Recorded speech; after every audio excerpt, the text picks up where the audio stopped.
Sekiraɓe barka men be wakkatire nden wakkatire men waddinta taskaran koɗo kode o men boyi waddinomo taskaran mai hande min ɗon folata labangal taskaran hande Kamal Hammajo miɗo woni be koɗo amin indam Alhaji Shuaibu. Alhaji Shuaibu wari daga Tibati hamin nana tari Alhaji Shuaibu seɗɗa tari am kam tari saro en amin kadi ngam mi waziri on ha Tibati miɗo nder suudu lamurde Tibati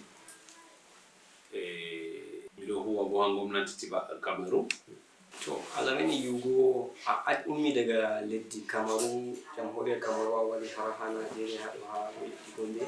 nden ko a wara haɗo a yehi ha Sokoto a yehi Chile ma ɗo yaha wurji fere ko fuɗɗi hakkilo ma ɗum a yarata ziyara ɗo? To mangol mai haɗo ni saro en am ummi ayi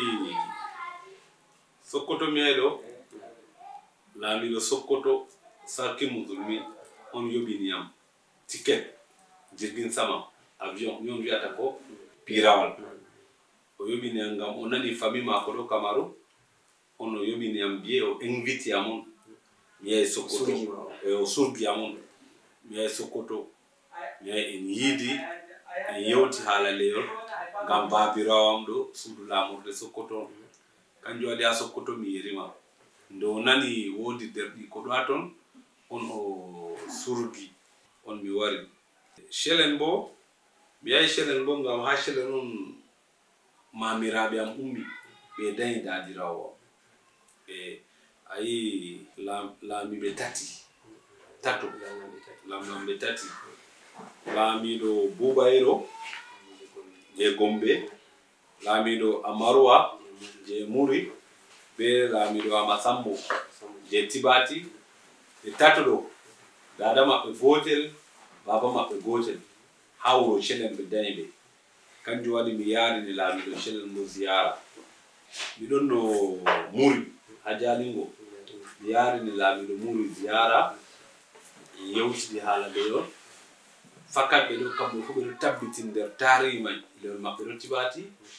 to mi yarini laamiɗo Funakaye ziyara kanko ka o nani seyo ziyara mai ma o lammini am o hokki am laamu Sarkin Ado Funakaye to laamiɗo Chelen bo nayi mi yecci ma to ɓe dañi saro amin to mi wari ɗo ni ha Gombe mi tawayi laamiɗo non wato mangol mai leyol am ɗo aɗo on mi tokki leyol on. To bano a wi Gombe Muri be Tibati fu ummi daga Chelen to jotta no a yirata a yili bo a yehi Jalingo hanjo headquarter je Muri a wari Gombe headquarter je Gombe a yehi Chelen a vurti bo daga Tibati so jotta no a yirata aadi maɓɓe je culture aadi maɓɓe ɗum caka Tibati Muri Chelen ma wodi hunde fere ɗum ha jonta ɓe ɗo jogi ɗum aadi tun nane ha jotta ɓe naftira be man ɗon ko ɓe ɗo jogi kam ɓe ɗo jogi laamu ɓe ɗo jogi laamu ngam ayi laamorde Tibati mai no men ɗo jogi laamu mai Gombe ɗo jogi laamu Muri ɗo jogi laamu nayi Chelen ɗo jogi laamu nayi pat yoftai e tawi bo al'ada amin gotel enen pat en ɗo joga tasbirol nayi al'ada amin gotel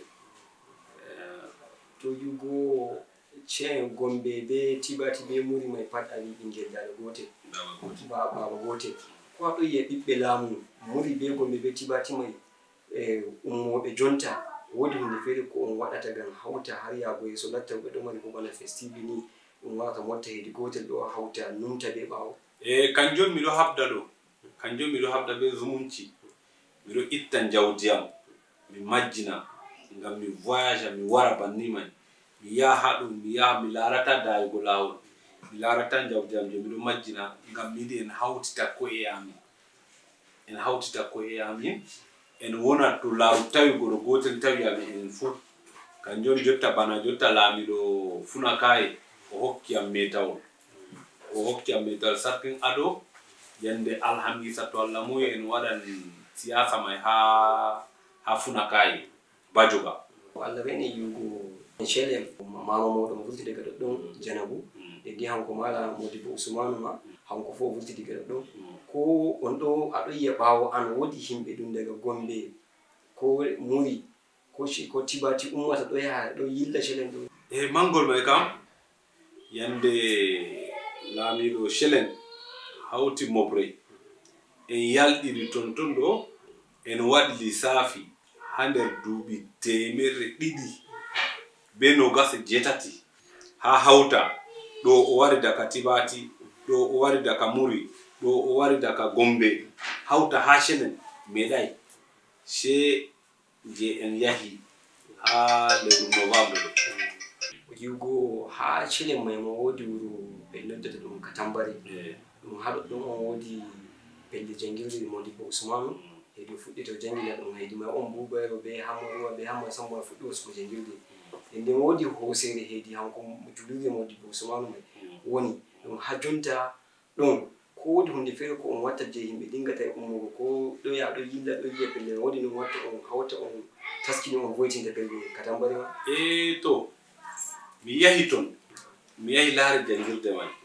mi yahi dow hosere mai pat, mi yahi laari, mi waɗi photo, en waɗi du'a ha ton, amma wodi haala ɗon je mi fotai mi ho'a mataki dow mai ngam ayi en ɗo mari hammiraɓe amin ɗon to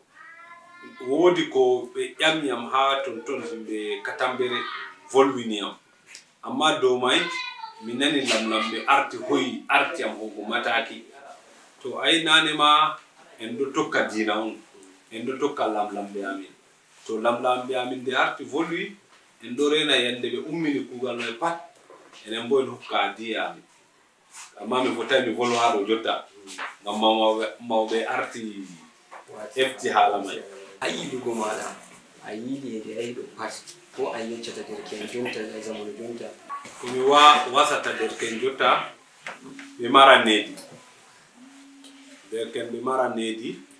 ɓe anda mawɓe maɓɓe, ɓe anda ɓe ɗo yeeso maɓɓe, ɓe janga bo, ɓe janga Arabiya, ɓe janga Arabiya ngam to nanano barka Arabiya ziyara ɓe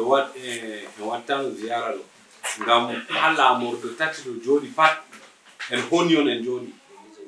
en honi on bo dow Qur'an, dow Islam on en honi babalji men pat joɗi.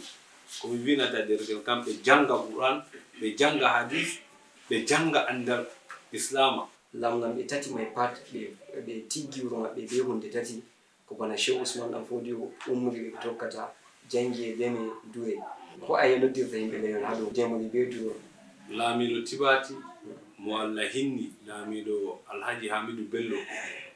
mawnugo ngesa mako ha Tibati wala mo yettimo. Barka na ɗo ha leddi, barka ɗo ha ndemri, en rema en dura en janga. Ɗo banno Shehu Usmanu vi dow mai mi ɗon, mi fotai mi sotta dow mai. Hala ma ɗo numtini yam yewtare be lamiɗo Muri Alhaji Abbas Jida Tafida hokkatami habaru no lamiɗo mafindi hukumako meɗi moftugo arɗo en ardiɓe fulɓe fu o ƴamata ɓe, fulɓe waynaɓe o ƴamata ɓe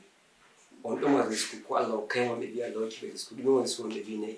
O ƴamata ɓe to na'i bo ɗume ñamata? Ɓe wi gene. O wi gene bo ha to vurtata? Ɓe wi leddi. O wi to ha to leddi mum. Yi'ugo zamanu wayliti jonta, himɓe ɗo tefa howana e hedi gotel ende heɓa lekki be bo hunde technology je zamanu ɗum ɓeddata ɗuɗawal na'i. Ɗume noddirta ɓe waynaɓe? To pat ɗo tara dow ko en vidino go, komi vinta waynaɓe ɓe lorta